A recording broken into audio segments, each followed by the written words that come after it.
நீலாம் என் தம்பியே இல்லை, நிலா தான் எனக்கு முக்கியம் சொன்ன சேரன். ஆமாங்க, இன்னைக்கு எபிசோடில் என்ன ஆச்சுன்னா, நேற்று நம்ம பார்த்த மாதிரி நிலா வந்து காயத்ரி வீட்டுக்கு போயிருந்தாங்க சமாதானப்படுத்த. அதோட கண்டினியூஷன் இன்னைக்கு காட்டுறாங்க. காயத்ரி வந்து அழுதுகிட்டே இருக்கா. நிலா வந்து சமாதானப்படுத்தலாம், எனக்கு புரியுது உன் நிலமை, சோழன் என் புருஷர் பண்ணது தப்பு தான், எனக்கும் அவரை கல்யாணம் ஆகி 8 மாதம் ஆகுது அப்படி இப்படின்னு சொல்லிட்டு இருக்கா. நிலா வந்து காயத்ரியை பார்த்து கேட்குறா, ஏன் உனக்கு சோழனை பிடிச்சது அப்படின்னு சொல்லி கேட்கும்போது காயத்ரி சொல்கிறான், அவர் நல்லா பேசுவார், நல்லா நல்லா ஜாலியாக இருப்பார், அவர் கூட இருந்தாலும் ஜாலியாக இருக்கும், என் ஃபோனை கூட அவர் தான் திரும்பி ஜென்யூனாக திருப்பி கொடுத்தாரு அப்படிலாம் சொல்லும்போது அதுக்கு நிலா சொல்கிறா, அவர்கிட்ட பிரச்சனையே அதுதான், அவர் எல்லாத்துலேயும் நல்லா பேசுவார், அதுதான் அவருக்கு பிரச்சனையே, என்னையவே பேசி பேசி தான் கல்யாணம் பண்ணார் அப்படின்னு சொல்லி நிலா சொல்கிறா.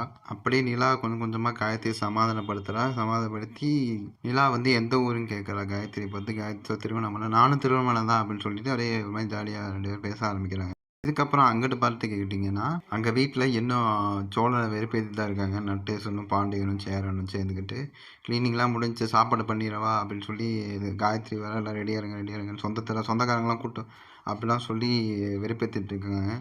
சோழன் இதை பார்த்து கடுப்பாகி எல்லாம் கேட்குறான், ஏன்னா என்ன வேற எங்கேயுமே பண்ணுறீங்களா, நீ யார் சொல்லி புரிய வேணாம், அது எப்படின்னு அப்படின்னு சொல்லும். சோழன் சொல்கிறான் சேரனை பார்த்து, நான் உன் தம்பி தான் சொல்லும்போது சேரன் சொல்ல, நீ என் தம்பியே இல்லை, நிலா தான் எனக்கு முக்கியம் அப்படின்னு சொல்லி சொல்கிறான். பத்தாக்குறைக்கு நட்டேசன் வேற அவரும் வந்துக்கிட்டு சோழனை வெறுப்பேற்றுறாரு. இந்த மாதிரி நிலா போனால் எனக்கு கஷ்டம்தான், ஆனால் வந்து நிலாவுக்கு ஒரு நல்ல வாழ்க்கை அமைய போகுது, உனக்கு ஒரு நல்ல வாழ்க்கை அமைய போகுது, நீ கேட்டது தானே, நான் போய் ட்ரெஸ்ஸெல்லாம் மாற்றிடுவேன், சம்மந்திமாருக்கு முன்னாடி நல்லா இருக்கணும்ல அப்படின்னு சொல்லும்போது பாண்டியன் வந்து பல்லவனுக்கு கால் பண்ணி அங்கே நல்லா நடக்குங்கும்போது சொல்கிறான், ஆல்மோஸ்ட் முடிஞ்சிச்சு, அன்னை கன்வின்ஸ் பண்ணிட்டாங்க காயத்ரி அவங்க.